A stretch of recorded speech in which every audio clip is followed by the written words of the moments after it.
हरे कृष्णा। आप सभी का हमारे चैनल सुकून भरी बातों में बहुत बहुत स्वागत है। सनातन धर्म में विनायक चतुर्थी व्रत का विशेष महत्व होता है।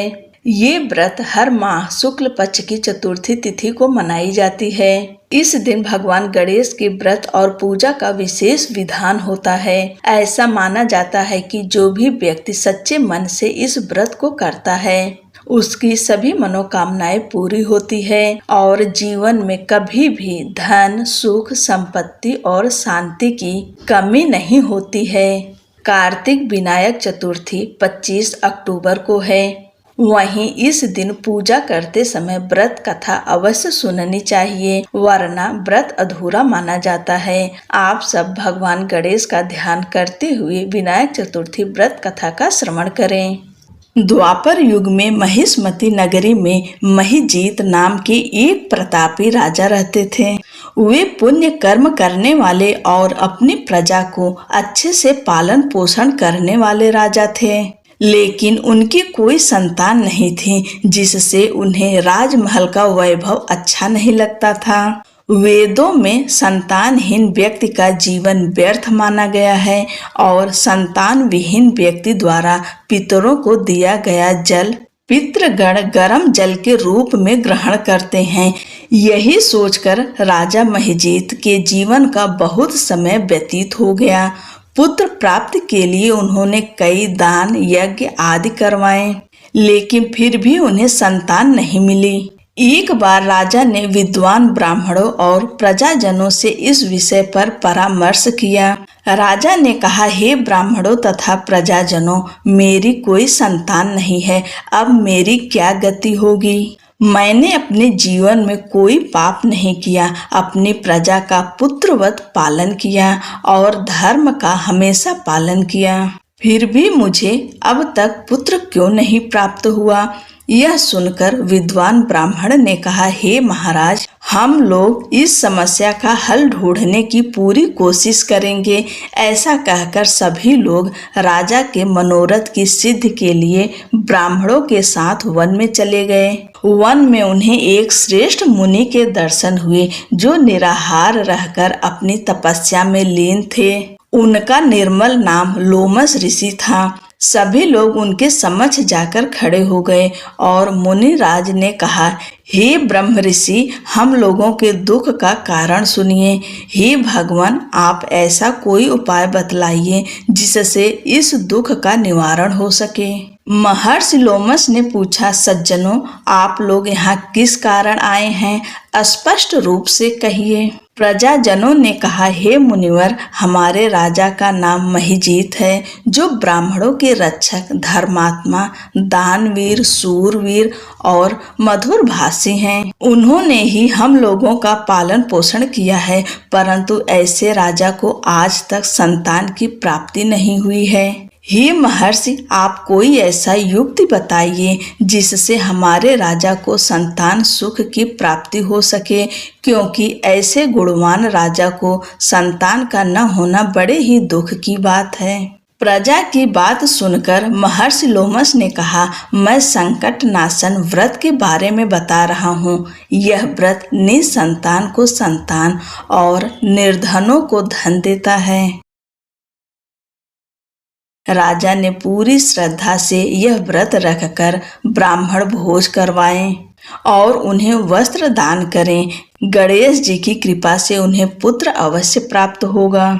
महर्षि लोमस की बात सुनकर सभी लोग उन्हें दंडवत प्रणाम करके नगर में लौट आए और उन्होंने राजा को महर्षि लोमस द्वारा बताए गए उपाय के बारे में बताया। प्रजाजनों की बात सुनकर राजा बहुत प्रसन्न हुए और उन्होंने श्रद्धा पूर्वक गणेश चतुर्थी का व्रत किया।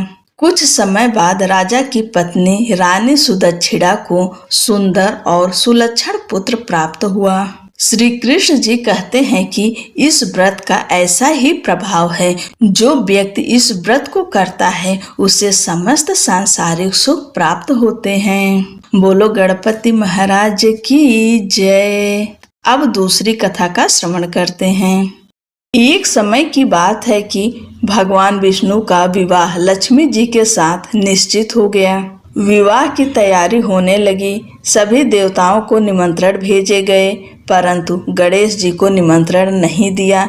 कारण जो भी रहा हो, अब भगवान विष्णु की बारात जाने का समय आ गया। सभी देवता अपनी पत्नियों के साथ विवाह समारोह में आए। उन सब ने देखा कि गणेश जी कहीं दिखाई नहीं दे रहे हैं। तब वे आपस में चर्चा करने लगे कि क्या गणेश जी को नहीं न्योता है या स्वयं गणेश जी ही नहीं आए हैं। सभी को इस बात पर आश्चर्य होने लगा। तभी सबने विचार किया कि विष्णु भगवान से ही इसका कारण पूछा जाए। विष्णु भगवान से पूछने पर उन्होंने कहा कि हमने गणेश जी के पिता भोलेनाथ महादेव को न्योता भेजा है। यदि गणेश जी अपने पिता के साथ आना चाहते तो आ जाते, अलग से न्योता देने की कोई आवश्यकता भी नहीं थी। दूसरी बात यह है कि उनको 1.25 मन मूंग, 1.25 मन चावल, 1.25 मन घी और 1.25 मन लड्डू का भोजन दिन भर में चाहिए। यदि गणेश जी नहीं आएंगे तो कोई बात नहीं, दूसरे के घर जाकर इतना सारा खाना पीना अच्छा भी नहीं लगता। इतनी वार्ता कर ही रहे थे कि किसी ने एक सुझाव दिया, यदि गणेश जी आ भी जाएं तो उनको द्वारपाल बनाकर बैठा देंगे कि आप घर की याद रखना। आप तो चूहे पर बैठकर धीरे धीरे चलोगे तो बारात से बहुत पीछे रह जाओगे। यह सुझाव भी सबको पसंद आ गया। भगवान विष्णु ने भी अपनी सहमति दे दी। होना क्या था कि इतने में गणेश जी वहां आ पहुँचे और उन्हें समझा बुझाकर घर की रखवाली करने बैठा दिया। बारात चल दी। तब नारद जी ने देखा कि गणेश जी तो दरवाजे पर ही बैठे हुए हैं। तो वे गणेश जी के पास गए और रुकने का कारण पूछा। गणेश जी कहने लगे कि विष्णु भगवान ने मेरा बहुत अपमान किया है। नारद जी ने कहा कि आप अपनी मूषक सेना को आगे भेज दें तो वह रास्ता खोद देगी, जिससे उनके वाहन धरती में धंस जाएंगे। तब आपको सम्मान पूर्वक बुलाना पड़ेगा। अब तो गणेश जी ने अपनी मूषक सेना जल्दी से आगे भेज दी और सेना ने जमीन पोली कर दी। जब बारात वहां से निकली तो रथों के पहिए धरती में धंस गए। लाख कोशिश करें परंतु पहिए नहीं निकले। सभी ने अपने अपने उपाय किए परंतु पहिए तो नहीं निकले, बल्कि जगह जगह से टूट गए। किसी की समझ में नहीं आ रहा था कि अब क्या किया जाए। तब तो नारद जी ने कहा, आप लोगों ने गणेश जी का अपमान करके अच्छा नहीं किया। यदि उन्हें मना कर लाया जाए तो आपका कार्य सिद्ध हो सकता है और यह संकट टल सकता है। शंकर भगवान ने अपने दूत नंदी को भेजा और वे गणेश जी को लेकर आए। गणेश जी का आदर सम्मान के साथ पूजन किया। तब कहीं रथ के पहिए निकले। अब रथ के पहिए निकल गए परंतु वे टूट फूट गए तो उन्हें सुधारे कौन। पास के खेत में खाती काम कर रहा था, उसे बुलाया गया। खाती अपना कार्य करने के पहले श्री गणेशाय नमः कहकर गणेश जी की वंदना मन ही मन करने लगा। देखते ही देखते खाती ने सभी पहियों को ठीक कर दिया। तब खाती कहने लगा कि हे देवताओं, आपने सर्वप्रथम गणेश जी को नहीं मनाया होगा और न ही उनकी पूजन की होगी, इसलिए तो आपके साथ यह संकट आया है। हम तो मूर्ख अज्ञानी हैं, फिर भी पहले गणेश जी को पूजते हैं, उनका ध्यान करते हैं। आप लोग तो देवतागण हैं, फिर भी आप गणेश जी को कैसे भूल गए। अब आप लोग भगवान श्री गणेश जी की जय बोलकर जाएं तो आपके सब काम बन जाएंगे और कोई संकट भी नहीं आएगा।